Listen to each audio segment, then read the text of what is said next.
बिस्मिल्लाहिर्रहमानिर्रहीम। अस्सलाम वालेकुम नाज़रीन, प्रोग्राम डीएम क्वेश्चन टाइम में आपको खुशामदीद कहते हैं और मैं हूं आपका मेज़बान वसीम चौधरी। आज हम प्रोग्राम में बात करेंगे पिछले चंद दिन से बरतानवी अखबारात में एक न्यूज़ बड़ी हाईलाइट की गई जो पाकिस्तानीज़ और बांग्लादेशियों के बारे में थी। हाउस ऑफ लॉर्ड में एक स्पीच करते हुए बात की बैरोनेस फ्लेचर ने, जिसमें एक ऐसा स्टेटमेंट दिया बैरोनेस फ्लेचर ने पार्लियामेंट के अंदर, जिसके बाद बरतानिया के अंदर आबाद पाकिस्तानी और बांग्लादेशी कम्युनिटी बड़ी शदीद तशवीश पाई जाती है। वो स्टेटमेंट क्या था वो भी आप फौरी तौर पर स्क्रीन पर भी देखेंगे कि जो बैरोनेस फ्लेचर ने स्टेटमेंट दिया उसके बाद पाकिस्तानी जो और बांग्लादेशी बरतानिया के अंदर आबाद हैं उनके अंदर क्या जो है इस हवाले से तहफ़्फ़ुज़ात पाए जाते हैं। ये वो स्टेटमेंट था जो कि बरतानिया के मुख्तलिफ जो नेशनल न्यूज़पेपर हैं उन्होंने इसको मेन स्टोरी के तौर पर शाया किया, जिसमें यह कहा गया कि जो इमिग्रेंट्स हैं ख़ास तौर पर पाकिस्तान और बांग्लादेश में, बांग्लादेश से उनका ताल्लुक़ है, बरतानिया के अंदर वो इसलिए बेनिफिट्स क्लेम करते हैं, इसलिए बच्चे ज़्यादा पैदा करते हैं कि वो ज़्यादा से ज़्यादा बेनिफिट्स क्लेम करें। इसके बाद जो आपने देखा कि ये मुख्तलिफ़ अखबारात की हेडलाइंस हैं जो मैंने मुख्तलिफ़ अखबारात से ली और आपके सामने पेश की, जो कि बरतानिया के नेशनल मीडिया में इसको हाईलाइट किया गया। और इस हवाले से बाज़ इंग्लिश अखबारात ने यह भी लिखा कि थैंक्स गॉड के ये जो एशियन पीयर हैं बैरोनेस फ्लेचर, ये एशियन है और पाकिस्तान के शहर लाहौर में पैदा हुई इंडिया की पार्टीशन से पहले। और इनके बारे में ये बताया जाता है कि ये सर गंगा राम की ग्रैंड डॉटर हैं। सर गंगा राम का पाकिस्तान में जब हम नाम देखते हैं तो बड़ा एक फ़लाई हवाले से उनकी बड़ी खिदमत है पाकिस्तान के लिए, लेकिन जब उनकी ग्रैंड डॉटर की जानिब से ये स्टेटमेंट पार्लियामेंट के अंदर आया तो पार्लियामेंट के बाद जो पाकिस्तानी और बांग्लादेशी हैं उसमें बड़ी एक तशवीश पाई जाती है। इसमें उन्होंने कोई सबूत उनके पास मौजूद नहीं थे, कोई एविडेंस नहीं थे, लेकिन आप इस फिगर सामने देख रहे हैं कि पॉलीगेमस फैमिली जो है वो इंग्लैंड के अंदर 1000 के करीब हैं जो कि बेनिफिट्स क्लेम कर रही हैं। और उनके जो बच्चे हैं ज़्यादा वो इसलिए पैदा करते हैं कि उनको बड़ा घर मिले और ज़्यादा पैसे मिलें। और इसके अलावा उन्होंने अपनी स्टेटमेंट में ये भी मेंशन किया कि जो पाकिस्तानी है वो इस्लामी और बांग्लादेशी इस्लामी शरिया लॉ के मुताबिक शादी करते हैं, यूके में ब्रिटिश सोसाइटी में रजिस्टर्ड भी नहीं करते, लेकिन उसके बावजूद उनके बच्चों को जो है वो बेनिफिट्स दिए जाते हैं। तो ये वो स्टेटमेंट आप देख रहे हैं जो कि मुख्तलिफ बरतानवी अखबारात में बैरोनेस फ्लेचर की जानिब से दी गई, जिसके बाद जो है बड़ी एक तशवीश की लहर दौड़ गई है पाकिस्तानी और बांग्लादेशी कम्युनिटी के अंदर। तो इस हवाले से हम बात करेंगे, आज यही टॉपिक रखा है कि पाकिस्तानी और बांग्लादेशी जो हैं वो बरतानिया के अंदर आबाद हैं, बरतानिया की सोसाइटी में उनका बड़ा एक इम्पॉर्टेंट रोल है। तो मैं सबसे पहले कोशिश करेंगे कि हम ब्रसल्स में मौजूद हैं। कोशिश की थी कि आज सजाद करीम साहब स्टूडियो में मौजूद होते, लेकिन चूँकि ब्रसल्स पार्लियामेंट में उनका इजलास था जिसकी वजह से वो खुद तो नहीं आ सके, लेकिन उन्होंने ये वादा किया है कि वो ब्रसल्स में जो है वहाँ से हमें टेलीफोन के ज़रिए ज्वाइन करेंगे, चूँकि उन्होंने पिछले दिनों जो हाउस ऑफ लॉर्ड के स्पीकर हैं उनको तहरीरी तौर पर आगाह किया है कि स्टेटमेंट के हवाले से बड़ी एक तशवीश है पाकिस्तानी कम्यूनिटी के अंदर और बांग्लादेशी कम्यूनिटी के अंदर। ये स्टेटमेंट ना सिर्फ वापस लिया जाए बल्कि बैरोनेस फ्लेचर जो है वो पाकिस्तानी और बांग्लादेशी कम्युनिटी से मुआफ़ी मांगे। और इसके अलावा जो बैरोनेस फ्लेचर ने बात की अपनी रिफॉर्म बिल में, जो वेलफेयर रिफॉर्म बिल था गवर्नमेंट का उस वक्त जो जिस पर बहस की जा रही थी, उसमें वो बहुत सारी चीज़ें हैं जिनको हम प्रोग्राम में आज डिस्कस करेंगे और कोशिश करेंगे कि जो ही हमारा रब्ता होता है सजाद करीम साहब से, उनके भी हम जो उन्होंने इस वाक़े को, इस बात को कंडेम किया और तहरीरी तौर पर आगाह किया, ह्यूमन राइट्स कमीशन को भी और हाउस ऑफ लॉर्ड के स्पीकर को इसकी वजाहत तलब की है और पूछेंगे कि अब तक इस वजाहत के हवाले से क्या उनके पास जवाब उनको मिला है। मेरे पहले मेहमान आज स्टूडियो में जो तशरीफ़ लाए हैं उनका भी तारुफ करवाएंगे, लेकिन साथ साथ बैरिस्टर अमजद मलिक साहब हैं, एसोसिएशन ऑफ पाकिस्तानी लॉयर्स के चेयरमैन, उनके साथ लीगल साइड को कवर करेंगे। और कौंसलर अतीकुर रहमान साहब member greater Manchester police authority हैं। और तीसरे मेहमान बांग्लादेशी कौंसलर हैं बरतानिया के अंदर, रशम के अंदर, और लीड मेंबर हैं उन रेस इशूज़ के कौंसलर लुत्फ़ुर रहमान, बांग्लादेश कम्युनिटी को रिप्रेजेंट करने के लिए आज तशरीफ़ लाए हैं। बैरिस्टर साहब, आपसे बात शुरू करने से पहले सजाद करीम साहब मेरे साथ लाइन पर मौजूद हैं ब्रसल से, उनको प्रोग्राम में शामिल करते हैं। जी अस्सलाम वालेकुम सजाद करीम साहब। वसीम भाई, good evening to you and good evening to all the guests. I understand Amjad Malik bhai is with you and Lutfur Rahman sahab. My salam to all of them and all the guests. जी, councillor Atiqur Rahman sahab भी हैं Oldham से, सब आपको सलाम दे रहे हो, खुशामदीद कह रहे हैं। अतीक भाई को भी मेरी तरफ से सलाम। जी सजाद साहब, आपने चंद रोज़ पहले वो स्टेटमेंट देखा भी और उसके ऊपर आपने हाउस ऑफ लॉर्ड के स्पीकर को भी लिखा, जो कि बैरोनेस फ्लेचर की जानिब से आया। इवन के ये सिर्फ आपकी जानिब से स्टेप उठाया गया। हाउस ऑफ कॉमन के अंदर तकरीबन 8 के करीब जो हैं वो पाकिस्तानी मुसलमान एमपीज़ हैं, उसके अलावा एशियंस भी हैं, बांग्लादेशी भी, और साथ साथ आपने देखा कि 400 के करीब बरतानिया के अंदर हमारे काउंसलर्स हैं जो पाकिस्तानी कम्युनिटी को रिप्रेजेंट कर रहे हैं। इसके अलावा बांग्लादेशी काउंसलर्स की भी बड़ी एक तादाद है। और काउंसलर जो बाकी आपने देखा कि जो बैरोनेस फ्लेचर की जानिब से जो पाकिस्तानी और बांग्लादेशी कम्युनिटी को ख़ास तौर पर निशाना बनाया गया, और उसके बाद इंडियन कम्युनिटी को जो है उसको भी उन्होंने मेंशन किया कि जी वो इस तरह काम नहीं कर रहे कि बरतानिया के अंदर जो उनके बच्चे पैदा हो रहे हैं वो इसलिए कर रहे हैं कि जी को वो ज़्यादा से ज़्यादा पैसा कमा सके और ज़्यादा से ज़्यादा बेनिफिट्स ले सके और ज़्यादा बड़ा एक घर ले सके। तो इस पर आप क्या कहेंगे, क्यों ऐसा स्टेटमेंट दिया गया, हमें क्या हिकमत अमली इख्तियार करनी चाहिए? My response was, first of all, to consider what Baroness Flather had actually said. So I obtained a copy of the speech from Hansard. I read it, and then through my office we conducted research, and we were able to see that what she had stated is actually factually incorrect. And because it was a factually incorrect statement, and the purpose and design of the statement was to do nothing other than try and cause division within our society, I felt it was important to give it an appropriate response. And in this particular case, I immediately wrote to the leader of the House of Lords in order to make an official complaint and ask for the House of Lords to see what sanctions could be imposed in relation to this. And secondly, I've written to Sir Trevor Phillips asking him to carry out investigations, as this is a statement which causes division upon a racial basis, because she has actively targeted the British Pakistani and British Bangladeshi community in a very unfair and untrue way. And then finally, my demand of Baroness Flather is to either withdraw those remarks and to apologize to the House and the communities that she has offended, or rather than hide behind parliamentary privilege in making such a statement, she should actually come and repeat these remarks outside of Parliament, so that we are able then to test the factual accuracy of these, and if they are incorrect in the way that I'm stating they are incorrect, it is a statement which goes against the criminal law of the United Kingdom, and it's something that I believe should be referred to the police. Right. So इसके अलावा आप क्या कहेंगे, जो कि उसने जो mention किया है कि उसके पास तमाम फिगर तो मौजूद नहीं है, लेकिन दो चीज़ों को मेंशन किया गया। एक तो 1000 फैमिलीज़ ऐसी हैं जो पॉलीगेमस फैमिलीज़ हैं जो इंग्लैंड के अंदर रहती हैं। तो उन्होंने साथ अपनी स्पीच में ये भी मेंशन किया कि यॉर्कशायर का एक टाउन है जिसके अंदर एक गली है, गली का नाम नहीं बताया, लेकिन वो टाउन का जिक्र किया कि यॉर्कशायर के अंदर एक टाउन है जिसके अंदर जो फैमिलीज़ हैं वो पाकिस्तानी फैमिलीज़ हैं। उधर कोई बंदा नहीं रहता, सिर्फ ख़वातीन और बच्चे रहते हैं और वो सोशल सिक्योरिटी के साथ चल रहे हैं। तो उन्होंने ये मेंशन किया कि इनके खावन हजरात कहाँ हैं, अगर हैं भी तो वो दूसरी जो ख़वातीन जो उन्होंने शादियाँ की हैं उनके साथ रह रहे हैं, या वो एक शादी करने के बाद, चूँकि जो उन्होंने जिसका हवाला दिया कि जो इस्लामी शरिया ला है उसके मुताबिक एक शादी के बाद वो दूसरी शादी के लिए पाकिस्तान जाते हैं, और स्पेसिफिकली माइग्रेंट्स को जो है वो फोकस किया गया है। तो इस पर आप क्या कहेंगे इस हवाले से? I am not trying to detract away from the issue that there is welfare benefit abuse taking place in the United Kingdom. There quite clearly is. What I am saying is that it is wrong to try and pin that to either the British Bangladeshi or the British Pakistani community.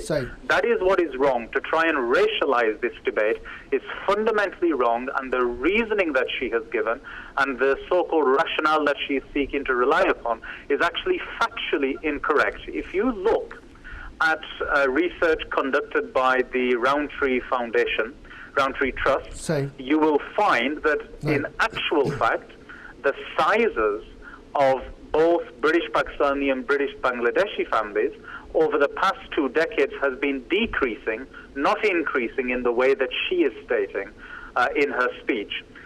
Secondly, in the media interviews that she gave, unfortunately she wasn't willing to come onto the media to debate with me one-to-one, but she did give a media interview to the BBC where she was only able to say that she is relying upon anecdotal evidence. Well, I'm afraid when you make such a racially divisive statement, anecdotal evidence is not enough. I have actual evidence to disprove what she is saying. Therefore, she must either come forward and provide actual evidence, or she must apologize. She must apologize. So what do you suggest the Pakistani and Bangladeshi councillors and member House of Commons, so what they have, the strategy they have to adopt to tackle this issue? I don't want to make too much comment about what others may or may not have done in these circumstances. It's important that somebody in my position acts in a way which is responsible and doesn't ignore when these sorts of statements are made, regardless of where they are coming from, whether it is the English Defence League, whether it is the British National Party, or whether it is an individual member of the House of Lords who is not connected to any party. It's important that we face all of these people head on. सही, thank you very much Sajjad Karim साहब, इस हवाले से आपने बात की। और दूसरा जो उन्होंने प्रपोजल दी है, इस हवाले से मैं आखिर में आपसे पूछना चाहूँगा कि उन्होंने जो बैरोनेस फ्लेचर ने स्टेटमेंट दी, उसके दौरान उन्होंने ये भी कहा कि जिनके 2 बच्चे हैं उनको तो फुली आप जो है वो बेनिफिट्स दें, लेकिन जब तीसरा बच्चा पैदा हो उसको 3 क्वार्टर्स, और जब चौथा बच्चा पैदा हो तो उसको हाफ जो है वो उसको बेनिफिट मिलना चाहिए। तो इस पर आप क्या कहेंगे? Baroness Slather is speaking in an individual capacity. She is not a member of any political party. And therefore, she, acting in a very irresponsible manner, can make irresponsible statements of this sort, knowing that no responsibility will ever attach to them. Of course, when you have the pressures of office, which in the United Kingdom, the Labour Party are the official opposition. They've previously been in government. The Conservative and Liberal Democrats are in a coalition government at present. You are not able to make these sorts of irresponsible statements. What I do underline, however, is that it is so irresponsible to make a statement of this sort as a member of the House of Lords that she really must be held accountable for this. Right, अच्छा सजाद की आखिर में ये मैं पूछना चाहूँगा, उन्होंने ये कहा कि Indians in Britain don't have the large families as they follow the norm of the new country, they liken themselves to the Jews of the old. तो फिर ये भी उन्होंने कंपैरिजन किया कि जो इंडियन बच्चे हैं इंग्लैंड के अंदर, they are more educated rather than Pakistani and Bangladeshi community. Two separate issues. In relation to educational achievement amongst the Pakistani, Kashmiri and Bangladeshi community, there is huge room for improvement, and that is something we must concentrate our minds on. However, to try and frame the debate in terms of benefit claimants is extremely misleading. Unfortunately, Baroness Slather is one of these people who is harking back to an era that is long gone. She may have her personal grievances so far as the creation of the state of Pakistan in 1947 is concerned, but this is no way in which to try and create division in the United Kingdom today. Right. अच्छा, आखिर में सजाद साहब ये पूछना चाहूँगा कि एक national newspaper English का जो बरतानिया का है उसमें ये बात छपी, उन्होंने कहा thanks God baroness Fletcher she is Asian, she is not white. तो ये भी उन्होंने मेंशन किया साथ इस हवाले से। तो इस हवाले से जब हम ये बात करते हैं तो जो बाज़ कम्युनिटी के लोग हैं वो ये बात कर रहे हैं चूँकि वो पाकिस्तान में पैदा हुई थी लाहौर में इंडिया की पार्टीशन से पहले, तो इसलिए वो ज़्यादा she has much more knowledge about this, and then that's why she's mentioning these kind of things. Well, I would dispute that for this reason, that she firstly is within the Asian community a completely unknown figure. I know she's from the south, but I've spoken to many Asian people of all different backgrounds. And one other important point that comes out of this is that I've received communication from people from all backgrounds protesting against what she has said. And very recently we've had an experience in the United Kingdom when the riots took place, when you had people of different faiths protecting the religious buildings, whether it was temples, mosques or gurdwaras, of other faiths. That's the sort of harmony we have in the United Kingdom today. And so for somebody like her to come forward and make a statement like this, it is thoroughly irresponsible. And I'm afraid she's gone from being a completely unknown figure to a figure that is today being talked about in the United Kingdom. I fear that that was her ultimate purpose, regardless of what the consequences would be, regardless of the fact that there is no factual base to what she is saying. And it is nothing more than a cheap publicity stunt on her part. However, that doesn't mean we should ignore it. We shouldn't. We should take it head on. Okay. The fact that she is Asian is completely irrelevant. A statement which is not based upon facts is an incorrect statement, regardless of the source that it comes from.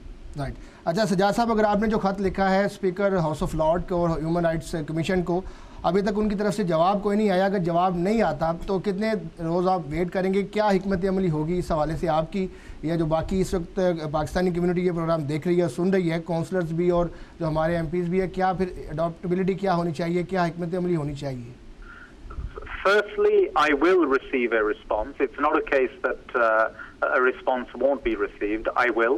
And once I have that response, obviously based upon the contents of that response, that will determine what ought to happen next. Thank you very much Sajjad Karim साहब, बहुत शुक्रिया, आपने वक्त दिया, इस वक्त Brussels में मौजूद थे, तो इंशाल्लाह फिर आपसे कभी दोबारा जो है प्रोग्राम में बात होगी।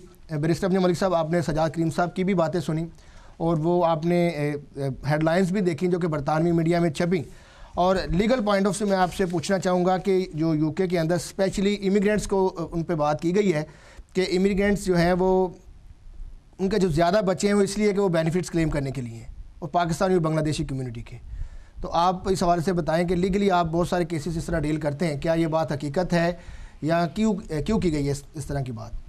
बहुत शुक्रिया वसीम साहब। सजाद करीम ने बड़े डिटेल में उसको बताया है कि उनके क्या इसके ऊपर शिकायत हैं या क्या उनकी रिजर्वेशंस हैं। मैं समझता हूँ उनका बड़ा जामे जवाब था। मैं समझता हूँ कि इस तरह का बयान जो है हमें रिस्पांस ज़रूर देना चाहिए, लेकिन ब्रिटिश मीडिया को उसकी तारीफ़ भी करनी चाहिए कि उन्होंने इसको इतना हाईलाइट नहीं किया जितना कि एक्सप्लोसिव बयान था। तो ये उनकी सेंसिटिविटी और सेंसिबिलिटी है कि उन्होंने इसको इतनी तवज्जो नहीं दी इस बयान को, हालांकि बैरोनेस फ्लेचर ने एक बड़ा ही एक्सप्लोसिव एक स्टेटमेंट दी है पार्लियामेंट में, और जो कि पाकिस्तानी और बांग्लादेशी कम्युनिटी के लिए हर्टफुल है। उनकी फीलिंग्स को हर्ट किया है उन्होंने अननेसेसरीली। उनके साथ ना कोई वास्ता है, ना कोई वो कहीं को रिप्रेजेंटेशन करती हैं, बिल्कुल out of A blue, out of proportion एक बिल्कुल स्टेटमेंट दे देना, स्वीपिंग स्टेटमेंट कि जी बांग्लादेश और पाकिस्तानी कम्युनिटी बच्चे इसलिए पैदा करती है कि बड़ा घर मिले या बेनिफिट। लेकिन एक पहली बात, दो चीजें मेंशन की गई हैं कि 1000 फैमिली का उन्होंने तस्करा किया है। पहली बात तो ये कि 1000 फैमिली इंग्लैंड के अंदर है, पहली बात तो ये। दूसरी बात ये कि कहीं कानून में कहाँ दर्ज है कि आप इतने बच्चे पैदा करें और इतने ना करें। जब आपके मुल्क में कानून ऐसा कोई है ही नहीं तो आप किसी के ऊपर पाबंदी तो नहीं लगा सकते। मेरे ख्याल में चाइल्ड बर्थ जो रेट है ओवरऑल नेशनली वो कम है इस मुल्क में, बूढ़े ज़्यादा हैं, बच्चे कम हैं। और फिर सजाद ने भी कहा है कि स्टडी शो ये करती है कि पैटर्न जो है, जो 70s 80s वाला पैटर्न है, वो डिक्रीजिंग एंड पे है कि लोगों की अगर बड़ी फैमिलियाँ थी, 6 7 8 की फैमिली थी, अब वो घट रही है, बढ़ नहीं रही। तीसरे नंबर पे आप ये कहाँ कर सकते हैं आप कि जी 2 बच्चों को तो आप फुल बेनिफिट दें, तीसरे को 3/4 और चौथे को हाफ के ऊपर लेके आएँ। देखिए बेनिफिट क्लेम के ऊपर फ्रॉड होना या अब्यूज़ होना ये एक नेशनल इशू है और उसका किसी कम्युनिटी के साथ तल्लक नहीं है, और उसके ऊपर कदगन भी है, कानूनन चाराजोई भी हो रही है, पुलिस भी अपने तौर पे इकदाम करती है, लेजिस्लेशन इम्प्रूवमेंट भी होती है, लेकिन उसको पिन पॉइंट करना किसी एक कम्युनिटी के साथ ऐसे ही है जैसे पिछले दिनों UK सेक्स गैंग्स वाले केस आए और उसमें पाकिस्तानी कम्युनिटी को लिंक करने की कोशिश की, जिसको पूरी कम्युनिटी ने आगे बढ़ के उसका मुकाबला किया और कहा कि इसका मेन स्ट्रीम कम्युनिटी के साथ कोई तल्लक ही नहीं। बेसा बिल्कुल मैं आपकी तरफ आऊँगा, चूँकि उसमें चंद चीज़ें ऐसी हैं जिसका हवाला दिया गया काउंसलर अतीकुर रहमान की तरफ जाने से पहले शाहिद साहब हैं कॉलर, काफ़ी देर से होल्ड पे, उनसे बात करते हैं, देखते हैं क्या वो बात करें। जी अस्सलाम वालेकुम। हेलो जी, वालेकुम सलाम।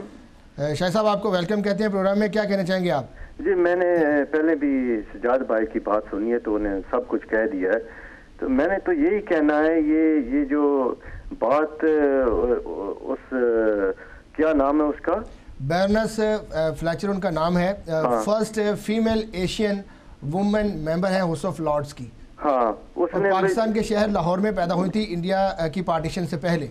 हाँ देखो, पाकिस्तान में वो पैदा हुई है तो ये ऐसे बातें कर रही है।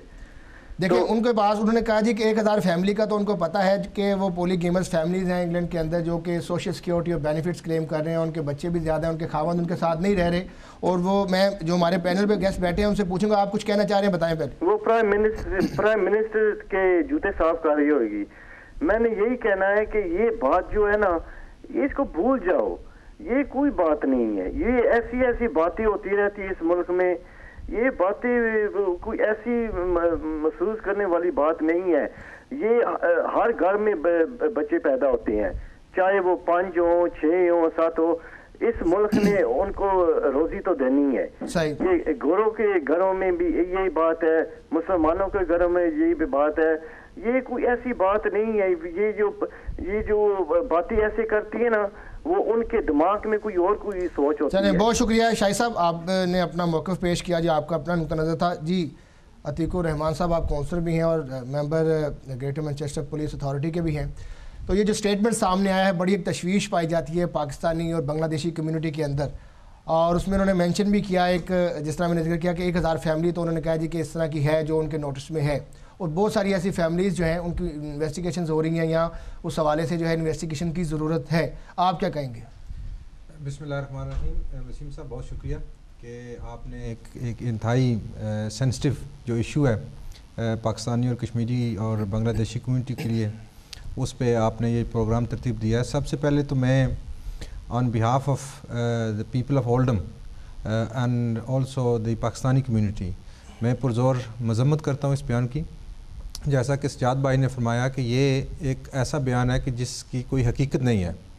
ये उन्होंने एक अंदाज़ा लगाया है, और शायद अब उनकी सजाद भाई की बातों से पता चलता है कि शायद उनका कोई ग्रज है अगेंस्ट द पार्टीशन। हकीकत ये है कि जैसा कि अमजद साहब ने कहा कि इस मुल्क में यू हैव नो कंडीशन कि बच्चे कितने पैदा हों, कोई लिमिट नहीं है, unlike communist states like China. अगर बैरनेस फ्लादर जो है वो थोड़ा सा अगर वो ज़हमत कर लेती, थोड़ी सी वो हिस्ट्री देख लेती, तो जिस मुल्क की वो बात कर रही हैं और जिस मुल्क की जो नॉर्म्स की वो बात कर रही हैं, अगर आप 50-100 साल पीछे चले जाएं तो इस मुल्क में भी ये ट्रेंड था कि लोग, क्योंकि ये कोशिश थी कि ज़्यादा से ज़्यादा जो है ना वो बच्चे जो है ना इस मुल्क में पैदा किए जाए, और जो एवरेज फैमिली साइज़ था वो 2 नहीं था बल्कि 4 और 5 और उससे भी अबव था। और उसकी रीज़न्स हैं, लार्ज फैमिलीज़ की बेशुमार रीज़न्स होती हैं, ये कोई एक अमल नहीं है। लेकिन वो कहते हैं काम भी तो करें ना, लार्ज फैमिली है, नहीं, मैं बेनिफिट्स ले रहे हैं, बेनिफिट्स ले रहे हैं। फिर उसके बाद जो एक चीज़ बड़ी एक तशवीशनाक मैं कहूँगा कि उन्होंने जिक्र किया है कि इन्वेस्टिगेशंस का, कि एक बरतानवी नशरियाती इदारे के एक प्रोग्राम के लिए इन्वेस्टिगेशंस की गई थी कि योर्कशायर का एक टाउन है जो पाकिस्तानी फैमिलीज़, जो मैंने पहले भी मेंशन किया कि वहाँ पर उनकी ख़वातीन रहती हैं, उस पूरी गली के अंदर दर्जनों फैमिलियाँ रहती हैं, एक मर्द नहीं रहता और सारे ख़वातीन और बच्चे रहते हैं। इस पर बात करें, कौन मेरे साथ है, देखते हैं कौन है जी। अस्सलाम वालेकुम। जी वालेकुम सलाम साहब, क्या खैरियत है? अल्लाह का शुक्र। कौन सा बात करें? जनाब साजिद ब्रैफर्ड से बोल रही है जनाब। जी साजिद साहब, आपको प्रोग्राम में खुशामदीद कहते हैं। सरकार, पहली तो बात यह है कि उसको हो सकता है अगर वो पाकिस्तान में पैदा हुई है तो उसको कोई अपने फैमिली प्रॉब्लम हो, फैमिली से किसी की नाराजगी हो, इसलिए उसने बात की हो। दूसरी बात यह है कि ये अगर उसने अगर ये कहा कि योर्कशायर में एक ऐसा टाउन है जिसमें ज्यादा वो में रहती है, तो ये इसने रात फाश की है, ये भी कानूनी लिहाज से उसने गलत किया है। चले, तो दूसरी बात यह है कि हमें ज्यादा इसकी तवज्जो नहीं देनी चाहिए, क्योंकि सबसे ज्यादा बच्चे जो है अंग्रेजों के भी हैं। सबसे ज्यादा देखे 22-22, 24-24 बच्चे, 3-3, 4-4 गर्लफ्रेंड है अंग्रेजों की, ये भी तो इनके तो बच्चे सबसे ज्यादा है ना। ये तो एक इल्जाम लाते हैं, कुछ आदमी एजेंट होते हैं इनके, इस तरह के वो शोषे छोड़ते हैं। सही, तो ऐसी तो इतनी तवज्जो नहीं देनी चाहिए। ये सलमान रुश्दी वाला साहब है। शुक्रिया साजिद साहब, आपका पॉइंट ऑफ व्यू आया, चूंकि आपका योर्कशायर से ताल्लुक है तो आपने इस हवाले से वजाहत भी की। मैं कौन साहब आपकी तरफ आऊँगा, ज़रा मैं थोड़ी सी अगर मुझे इजाज़त दें तो मैं अपनी बात मुकम्मल कर लूँ। पहली तो बात यह है कि आई चैलेंज है कि वो गली हमें दिखा दें योर्कशायर में या किसी भी बरतानिया के शहर में जहाँ पे एक पूरी गली है जिसमें सिर्फ वो ख़वातीन रहती हैं जिनके खामन जो है उन्होंने शादियाँ की हुई हैं। आई चैलेंजर कि वो सामने आए, उस गली का नाम लें। That is not true. ये सवाल ही पैदा नहीं होता कि इस तरह की गली है। दूसरी मैं ये अर्ज़ कर रहा था कि ये जो फैक्टर्स होते हैं इसमें रिलीजियस फैक्टर्स होते हैं, और दूसरा जो है ना जो एशियन कम्युनिटी है, पर्टिकुलरली पाकिस्तानी और Bangladeshi, the trend is going down. जो फैमिली साइज़ है वो नीचे आ रहा है। इसमें यह था कि we all come from agriculture background, तो उसमें दूसरा फैक्टर ये था बैक होम के जो इन्फेंट मोर्टेलिटी रेट था that was very high due to medical जो सहूलतें थी वो बहुत कम थी, तो on the basis of risk whether this trend के लोग जो है ना वो if you want to end up 2-3 बच्चे अगर आप चाहते हैं कि आप बड़ी उम्र में आपके हों तो यू हैव टू प्रोड्यूस 3, 4 और 5 बिकॉज चांसेस ये थे कि 1-2 बच्चे जो हैं वो मेडिकल नहीं। अब देखिए ना प्रॉब्लम ये आ रही है कि चले बच्चों पे कोई इतराज़ नहीं, अब उनको पढ़ाएगा कौन, उनको उनकी नशोनुमा कौन करेगा, उनकी एजुकेशन के। अब इंग्लैंड के अंदर आपको पता है कि एक बच्चे को पढ़ाने के लिए 10,000 पाउंड एक साल की फ़ीस है, तो ये भी एक बहुत बड़ा चैलेंज है एशियन कम्युनिटी के लिए भी और पाकिस्तानी और बांग्लादेशियों के लिए भी। प्रोग्राम में कॉल शामिल करते हैं, फिर मैं चाहूँगा कि बांग्लादेशी काउंसलर बैठे हैं, काउंसलर लुत्फुर रहमान, उनसे भी प्रोग्राम में कमेंट्स लें, फिर आपकी तरफ आएंगे। जी अस्सलाम वालेकुम। वालेकुम अस्सलाम, मेरा नाम सत्तार, मैं ईस्ट लंदन से बात कर रहा हूँ। जी सत्तार साहब। जी भाई, ये औरत पाकिस्तान में पैदा हुई, पाकिस्तान के खिलाफ, बांग्लादेश के खिलाफ, मुसलमानों के खिलाफ बात कर रही है, बात की ये नमक हराम औरत है और नमक हरामी कर रही है, इसे तो बिल्कुल खत्म करना चाहिए पाक। चलें सतार साहब, ये आपके कमेंट्स थे। ये प्रोग्राम जो है हमारा पूरे वर्ल्ड में देखा जा रहा है, 186 कंट्री में अगर किसी ने अपने ऐसी बात की है तो हमें एक अच्छी बात करनी चाहिए ताकि हमारी तरफ से अच्छा मैसेज और पॉजिटिव बात जानी चाहिए, और हमें अगर कोई ऐसा इल्ज़ाम लगता है तो हमें साबित करना चाहिए फिगर्स के ज़रिए, जो मेरे पास मौजूद है हम डिस्कस करेंगे।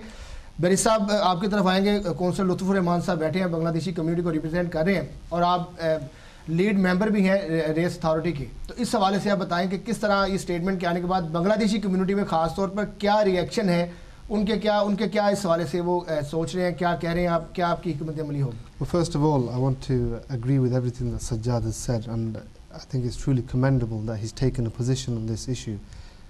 In terms of the statistics and the numbers you've heard from my colleagues and of course from Sajjad, that the comments that Baroness Fladder has made are factually incorrect. My position on this is simple. What the comment she's made is fundamentally wrong, because she's saying that Asian families, particularly Bangladeshi and Pakistani families, are producing kids to claim benefits. That is not true at all, and that's what we need to be pointing out. It is completely wrong.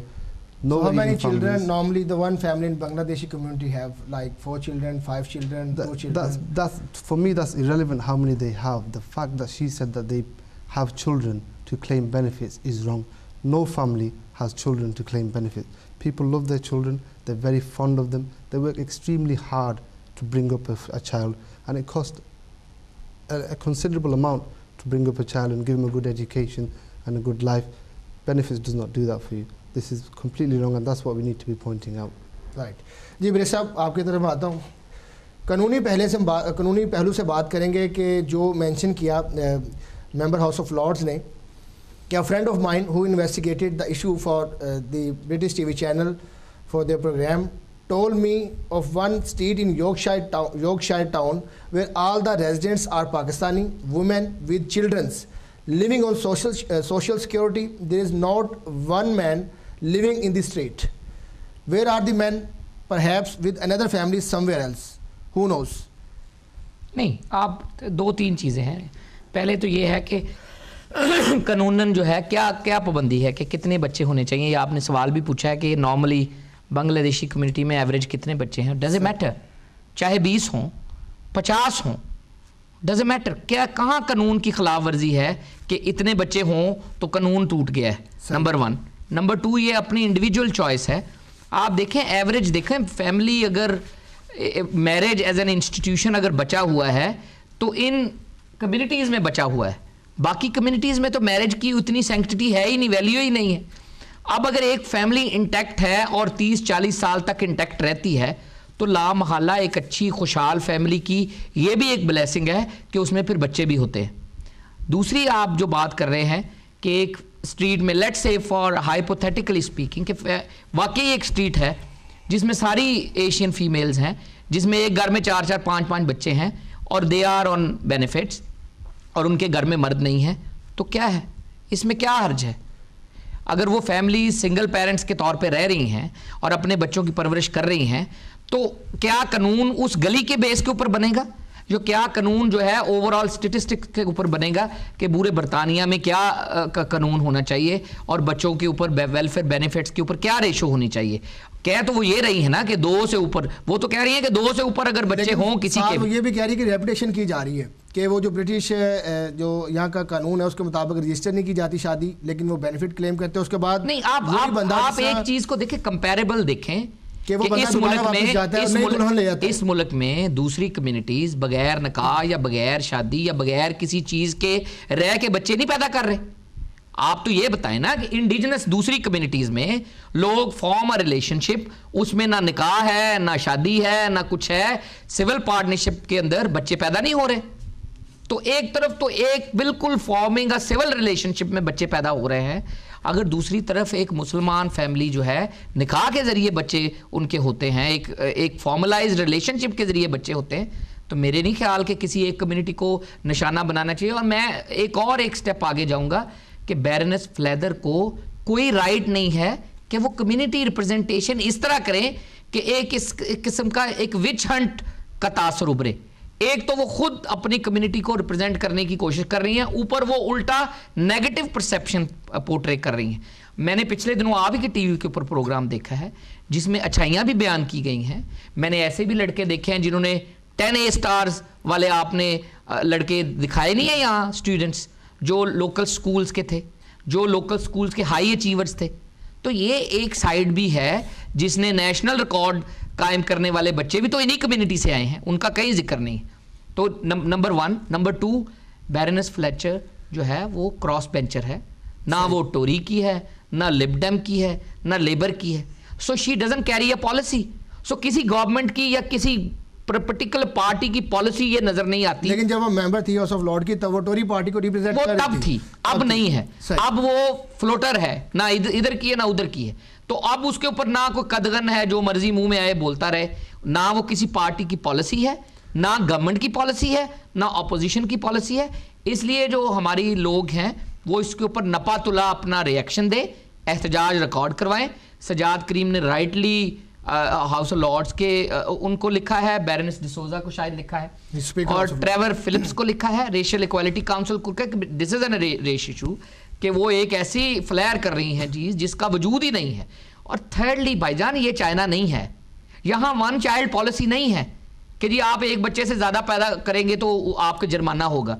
तो यार जब कानूनन को कदगन नहीं है तो ऐसे ही किसी कम्युनिटी को टारगेट करना और ऐसे ही उनको पैनिक क्रिएट करना और ऐसे ही उनको डिमोनाइज करना अनएक्सेप्टेबल है, अनवारंटेड है। मेरे ख्याल में इतना ज्यादा उसको मेरे ख्याल में इतना ही रिएक्शन के ऊपर समझना चाहिए कि उनके जो बयान है वो काबिल कबूल नहीं है, स्टेटिस्टिक्स उनके साथ मैच नहीं करते, उनकी जबान और उनके वर्ड आपस में मैच नहीं करते। चलिए मैं कॉल में शामिल करता हूँ, फिर कौंसलर अतीक साहब से पूछूंगा कि वाई कि उन्होंने खास 2 रीजन्स को ही क्यों निशाना बनाया, इंडिया खास 2 कम्युनिटीज को क्यों निशाना, खास 2 कम्युनिटीज को बनाया, पाकिस्तान को, बांग्लादेशियों को, इस बारे में पूछेंगे। कॉल प्रोग्राम में शामिल करते हैं। जी अस्सलाम वालेकुम। हेलो वालेकुम सलाम, मैं ख्वाजा फहीमुद्दीन ब्रैडफोर्ड से बोल रहा हूँ। जी ख्वाजा फहीम साहब, आपको प्रोग्राम में खुशामदीद कहते हैं। जी काफी हद तक इस लेडी फ्लेचर से एग्री करता हूँ। और मैं ये ब्रैडफोर्ड में रहता हूँ, इधर गर्लिंगटन और ये लेगलम लेन रोड है जहाँ ये ओवर पॉपुलेशन है। और ये जो मेहमान आपके बैठे हैं, मुझे लगता है ये एशियन नौजवानों के विक्टिम नहीं हुए। मैं डिसेबल हूँ, मैं विक्टिम हुआ हूँ। मेरे दोस्त है जिनके 8-9 लड़के थे, खुद मर गए हैं और बच्चे अभी तक चोरी करते हैं, मुझे तंग करते हैं। मैं डिसेबल हूँ, मैं बच्चों को पढ़ाता रहा हूँ, मेरी किताबें चोरी करते हैं, मेरे कपड़े चोरी करके ले गए। और ये एक वजह उनकी ये भी थी कि मैं पंजाबी हूँ, मैं लाहौर से रहना वाला हूँ। ये बच्चे मीरपुरिये थे और ये बंगाली भी थे बच्चे। मैंने सारी उम्र मस्जिदों में काम किया, मैनचेस्टर में मैंने किया। और आपको एक स्टोरी सुनाऊं, यहाँ अंग्रेज मेरा दोस्त था, उसके घर के अंदर एक मीरपुरी लड़के ने जाके उसके सर के अंदर स्क्रू ड्राइवर मार। लेकिन फहीम साहब वो तो कानून मौजूद है ना। चले, आपका ये नुक्ता नज़र था जो आपने दिया, बहुत शुक्रिया आपकी कॉल का। चूँकि जो आपने देखा वो आपने बयान कर दिया यूँ ही, लेकिन सब जो है वो एक जैसे नहीं है। तो बरकैफ जी जनाब, आप अब क्या जवाब देंगे? ख्वाजा फहीम साहब ने भी बात रखती है, उन्होंने ब्रैडफोर्ड में रहते हैं, कुछ जिक्र भी कर दिया 2-3 गलियों का। हम तो बैरनेस फ्लैदर को रो रहे थे कि उन्होंने 2 जो कम्युनिटीज़ हैं, नेशनैलिटीज़, उनको टारगेट किया है। आपके कॉलर ने तो 2 जो है ना with in the Asian community जो जियोग्राफिकल कम्युनिटीज़ हैं उनको टारगेट किया है। ऐसी बात नहीं होती है। देखें, जो फ़र्द होते हैं ना वो गलत होते हैं, उसकी वजह से उनकी जो कम्युनिटी है या उनका जो रिलीजन है उसको टारगेट नहीं करना चाहिए। यही हमारा झगड़ा जो है वो ये जो रेसिस्ट प्रेस है उसके साथ है, या जो लोग इस तरह से कमेंट्स देते हैं कि अगर कोई इंडिविजुअल है तो you talk about individuals, just because it happens के चंद लोग जो हैं वो they happen to be Pakistani, तो आप कहेंगे ये पाकिस्तानी ऐसे हैं या ये बांग्लादेशी ऐसे हैं, या जैसे आपके ये कॉलर ने कहा जी कि ये मीरपुरी ऐसे हैं। दिस इज़ ऑफेंसिव स्टेटमेंट और ऐसी स्टेटमेंट से इज्तनाब करना चाहिए। आपने जो सवाल किया था कि क्या वजह है कि बैरनेस ने वो जो 2 पैसिफिक रीजन्स हैं उनको टारगेट किया है, उसकी जो सिंपल वजह जो मेरी समझ में आ रही है, बिकॉज ऑब्वियसली उसका जो स्टेटमेंट है it's not based on facts, it's not based on research. हम लोकल काउंसिल में हैं, मैं आपको बता दूं कि अगर आप फिगर निकलवाएं ना, कि उन्होंने तो ये कहा ना जी कि मेरे पास चंद फिगर है, मैं डेफिनेटली मेंशन लेकिन एक फिगर मैं मेंशन करूंगा कि जो सिंगल टीनेज प्रेगनेंसीज का रेट जो है वो किस कम्युनिटी में ज़्यादा है। उसके अलावा जो सिंगल मम्स हैं, ठीक है, जो वो भी बेनिफिट्स पे हैं, वो किस कम्युनिटी में ज़्यादा हैं। जिस एक कम्युनिटी को पॉइंट आउट करना या आपकी कोई ज़ाती ग्रज हो सकती है, आपको कोई ज़ाती मामला हो सकता है। जितना मुझे मालूमात है, ये बैरनेस जो फ्लादर हैं ये अपने ख़ानदान के आगे पीछे देखें, she also I understand belongs to very large family, तो ये उनसे पूछ लेती।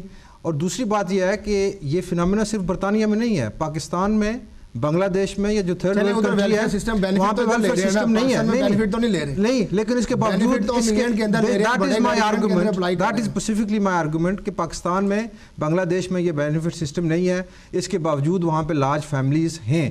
दैट मीन्स कि जो लोग लार्ज फैमिलीज बच्चे पैदा करते हैं वो इस वजह से नहीं करते। People love that children. I am a father, I am very offended अगर मुझे कोई ये कहे कि मैंने बच्चे सिर्फ इसलिए पैदा किए हैं कि ताकि मैं यहाँ के, आप मुझे बताएं कि बेनिफिट्स मिलते कितने हैं। जो लोग वालिदैन हैं उनको पता होगा कि एक बच्चे का खर्चा क्या 30 पाउंड जो ये या 25 पाउंड ये देते हैं, क्या एक बच्चे का जो है ना वो पूरा हो सकता है? आजकल एक जैकेट नहीं आती। बेनिफिट्स अकेले पाकिस्तानी और बांग्लादेशी कम्युनिटी को तो नहीं मिलते, सारी कम्युनिटीज को तो अक्रॉस द बोर्ड मिलते हैं। लेकिन तो आप अगर मिलते हैं तब भी अक्रॉस द बोर्ड मिलते हैं, अगर खत्म होंगे तब भी अक्रॉस द बोर्ड खत्म होंगे। सही जी, कॉल प्रोग्राम में शामिल करते हैं जी। अस्सलाम वालेकुम। जी वालेकुम सलाम। कौन सा बात करें जनाब? सर शफीक उसका कर लेते जी। शफीक साहब, आपको प्रोग्राम में खुशामदीद कहते हैं जनाब। आपने स्टेटमेंट सुना, देखा, और बरतानवी मीडिया में इस बड़ा हाईलाइट किया गया, आप क्या कहेंगे? हाँ जी, हाँ जी, वो मेरे भाई ने बात कर दी जो मैंने करनी थी। मसला ये है कि यहाँ तो चलो उस मोहतरमा ने जो नॉमिनेट किया है पाकिस्तानी और बांग्लादेशी 2 कौमों को, जी दोनों मुसलमान हैं, और ये मेरे भाई अभी बात कर रहे थे, मैं तो फोन पे था, टेलीफोन किया, अपना टीवी की आवाज़ बंद थी। जी जी। तो ये देखिए यहाँ तो चलो बेनिफिट मिलता है, तो लोग बच्चे ज्यादा पैदा करते हैं इस लालच से। देखिए पाकिस्तान में क्या मिलता है, वहाँ भी हमारे बच्चे ज्यादा होते हैं और बहुत ज्यादा होते हैं, यहाँ से बहुत ज्यादा होते हैं। वहाँ तो बल्कि ज्यादा पॉपुलेशन है, ज्यादा पॉपुलेशन है वहाँ, तो हमें सोशल नहीं मिलती। अगर हमारा माइंड या इसके किस्म को बेसिकली तो हम पाकिस्तानी है, वहाँ बेसिकली आपको पता है ना, बांग्लादेश में भी ऐसा है। वहाँ क्या है, वहाँ जिनके बच्चे ज्यादा होते हैं वो वहाँ गुर्बत है, और वो लोग तो ये नहीं सोचते कि यहाँ हमें सोशल नहीं था बच्चे पैदा करते हैं। हम मुसलमान है, हमारा अल्लाह और रसूल पे इस ईमान है, पैदा करने वाला वो है, ये तो किसी बंदे के हाथ से नहीं है। बहुत शुक्रिया शफीक साहब, आपका नुक्ता नज़र पहुंचा। ये आपका नुक्ता नज़र था जो आपने कॉल की और तफसील से इस पर बात भी की। हम अपने मेहमानों से भी फर्दर इस हवाले से जानेंगे और चंद एक जो फिगर हैं वो भी मेंशन करेंगे। मैं ये सवाल जो करना था अभी कौंसलर लुत्फुर रहमान से, जो बांग्लादेशी कम्युनिटी को रिप्रेजेंट कर रहे हैं, कि जी क्यों ख़ास तौर पर एशियन जो मेंबर हाउस ऑफ लॉर्ड थी उन्होंने ये बात की, और चूँकि उनकी बात एशियन है इसलिए बड़ी इंग्लिश मीडिया ने हाईलाइट की कि थैंक्स गॉड कि ये बात एशियन ने की है, किसी वाइट मेंबर ने की। शायद ये पाकिस्तानी और बांग्लादेशी कम्युनिटी इसको ज़्यादा जो है इस हवाले से कहती जी कि वाइट कम्युनिटी की तरफ से आया तो ये रेसिज्म है। अगर ये बात, क्या वो मेंबर है रेसिज्म अथॉरिटी के, तो क्या इस हवाले से ये बात रेसिज्म के ज़ुमरे में आती है कि नहीं आती? छोटी सी ब्रेक के बाद आपसे दोबारा मिलते हैं।